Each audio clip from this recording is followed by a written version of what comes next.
C'est quoi la suite du programme? Alors, on va rejoindre tout de suite à Londres notre ami Loïc Delamornay. Vous savez pourquoi? Parce que on a rendu forcément hommage ces derniers jours au grand physicien Stephen Hawking, qui est une véritable légende de la science, décédé effectivement la semaine dernière. Bonjour Loïc, vous êtes en direct de Londres. Pourquoi? Tout simplement parce qu'on vient d'apprendre que cette star des sciences va être enterrée avec l'honneur suprême de la nation, c'est ça? Oui, absolument, Laurent, c'est vrai, vous avez raison, Stephen Hawking est décédé le 14 mars dernier, il y a à peine 10 jours, dans sa ville de Cambridge. Mais effectivement, il va être enterré le 31 mars prochain, mais pas n'importe où, puisque juste après son enterrement, ses cendres seront transportées à Londres, à l'abbaye de Westminster. Alors l'abbaye de Westminster, c'est un petit peu comme le Panthéon pour les Français. C'est là que sont enterrés les rois et les reines et les plus grands noms de l'histoire du pays. Et donc, Stephen Hawking reposera aux côtés, par exemple, de deux illustres camarades de la science, Isaac Newton et Charles Darwin, le théoricien de l'évolution. Vous voyez, il sera en bonne compagnie pour l'éternité. Et en tout cas, c'est un hommage qui ravit les habitants de sa ville et les étudiants de Cambridge, où nous sommes allés regarder ce reportage avec Anto Filippi. C'était sa ville, Cambridge.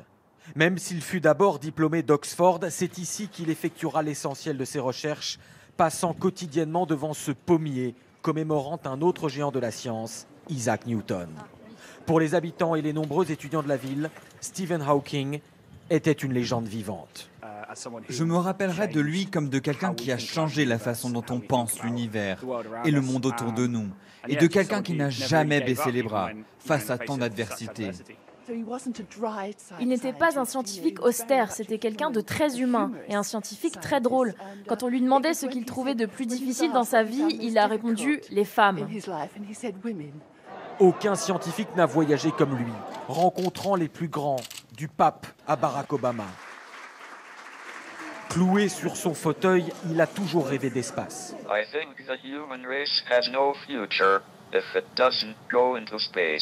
Il réalisera un peu son rêve en effectuant une série de vols paraboliques où l'impesanteur est recréée pour l'entraînement des astronautes.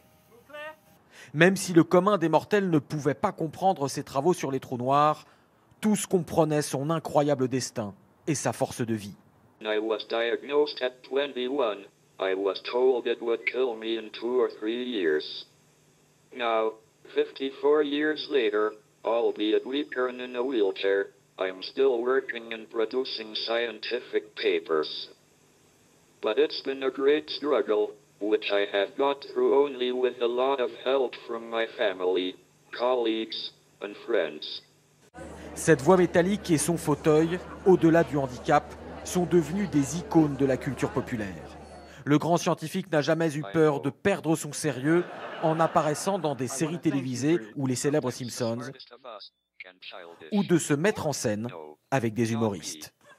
Vous avez dit qu'il pourrait exister un nombre infini d'univers parallèles. Est-ce que ça veut dire qu'il y a un univers dans lequel je suis plus intelligent que vous?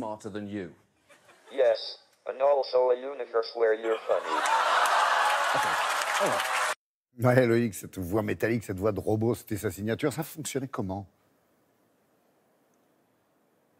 On croit souvent, Laurent, que c'était sur ses cordes vocales. Pas du tout. En fait, Stephen Hawking ne pouvait plus bouger qu'une partie de la joue, très, très doucement. Et en fait, il avait des capteurs qui analysaient les mouvements de sa joue. Il faisait bouger sa joue. Ces capteurs les recréaient. Et grâce à un écran, il pouvait choisir des mots sur un écran. Et ensuite, il assemblait ces mots en faisant bouger sa joue. Et ces mots, ensuite, étaient retranscrits par cette voix métallique. Mais en tout cas, voilà, c'est lui-même qui parlait, entre guillemets, par le biais de sa joue. C'est un logiciel très compliqué qui a été développé aux États-Unis, mais qui désormais est aussi à la portée de tous pour aider tous ceux dans le monde qui souffrent aussi notamment de cette fameuse maladie de Charcot.